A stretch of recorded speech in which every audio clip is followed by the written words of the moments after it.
চট্টগ্রাম রপ্তানি প্রক্রিয়াজাতকরণ এলাকা ইপিজেডে সিইপিজেডে দুটি কারখানার শ্রমিকদের সংঘর্ষে অন্তত ৬০ থেকে ৭০ জন আহত হয়েছেন। এর মধ্যে গুরুতর আহত হয়েছেন ২ জন। পরিস্থিতি নিয়ন্ত্রণে ওই কারখানা দুটিতে ৩ দিনের ছুটি ঘোষণা করেছে কর্তৃপক্ষ। শনিবার সকালে সিইপিজেড এলাকায় জেএমএস ও মেরিমকো কারখানার শ্রমিকদের মধ্যে সংঘর্ষ হয়। প্রত্যক্ষদর্শীরা জানান, গেল কিছুদিন ধরে জেএমএস এর শ্রমিকরা বেতন ভাতা বাড়ানোর দাবিতে আন্দোলন করছিলেন। দুদিন বন্ধ থাকার পর শনিবার ফের কারখানাটি চালু হয়। অন্যদিকে সকালে মেরিমকোর শ্রমিকরা দাবি আদায়ে কারখানা থেকে বেরিয়ে আসেন। এ সময় দুই পক্ষ সংঘাতে জড়িয়ে পড়ে। ধাওয়া পাল্টা ধাওয়া ও পাথর ছোড়াছুড়ির ঘটনায় কয়েকজন আহত হন। পরে পুলিশ ও সেনা সদস্যরা ঘটনাস্থলে গিয়ে পরিস্থিতি নিয়ন্ত্রণে আনেন। আহতদের চট্টগ্রাম মেডিকেল কলেজ হাসপাতাল, বেবজা হাসপাতাল সহ স্থানীয় বিভিন্ন হাসপাতালে ভর্তি করা হয়েছে। এদিকে কারখানা দুটিতে ৩ দিনের ছুটি ঘোষণা করা হয়েছে। আর পরিস্থিতি নিয়ন্ত্রণে ইপিজেড সেনাবাহিনী, নৌবাহিনী সহ আইনশৃঙ্খলা বাহিনীর অতিরিক্ত সদস্য মোতায়েন করা হয়েছে।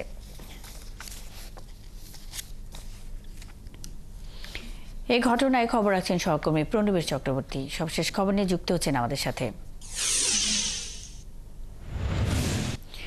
প্রণবেশ, কি নিয়ে সংঘর্ষ শুরু হয়েছে? সবশেষ কি খবর আছে আপনার কাছে? এখন পর্যন্ত কতজন আহত হয়েছেন? সবশেষ পরিস্থিতি কি? গত বুধবার থেকে এই যে মেরিমকো লিমিটেড এবং জেএমএস এই দুটি পোশাক কারখানা যারা বাইরে পোশাক রপ্তানি করে থাকে, এই দুটো পোশাক কারখানার শ্রমিকদের মধ্যে বেতন ভাতা সহ বিভিন্ন দাবি দাওয়া তাদের ছিল, সেটি নিয়ে তারা আন্দোলন করে আসছিল। পরবর্তী সময়ে এই দুটি পোশাক শ্রমিক কারখানার শ্রমিকরা আন্দোলনের প্রেক্ষাপটে আজকে তারা সকালে আসেন। এর আগে জেএমএস যারা সেই শ্রমিকরা দাবি করেছেন, তাদের যে দাবি দাওয়াগুলো ছিল সেগুলো তাদের মালিক পক্ষ মেনে নিয়েছে, ফলে আজকে থেকেই তারা কারখানায় কাজে যুক্ত হয়।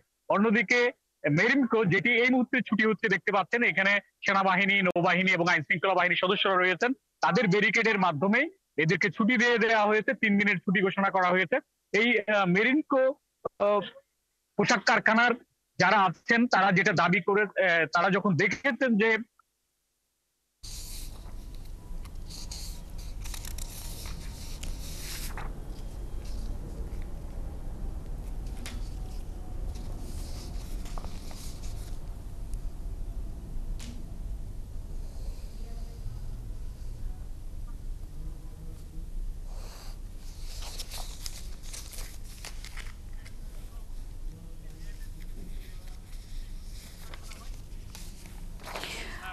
প্রণবেশ, আপনি আছেন সেখানে, খবর রাখতে থাকুন, আমাদের সঙ্গেই থাকবেন।